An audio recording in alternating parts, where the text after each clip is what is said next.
బిక్కనూరు మండల కేంద్రంలో అతి ప్రాచీన పుణ్యక్షేత్రం అనంత పద్మనాభ స్వామి ఆలయంలో శనివారం చతుర్దశి వేడుకలను భక్తులు ఘనంగా నిర్వహిస్తున్నారు.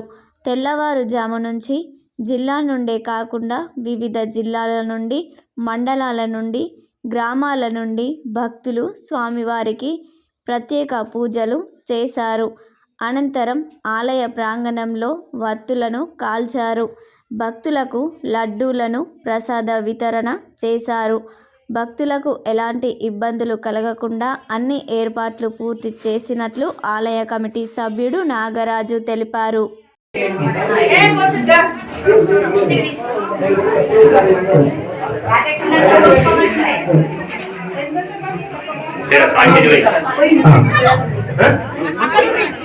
అక్కడ వేరే ఉన్నాయి కదా అండి, చేపలు వేరే తీసుకు మళ్ళీ వేరే వాళ్ళు కూర్చుంటాయి. ఆంజనేయ స్వామి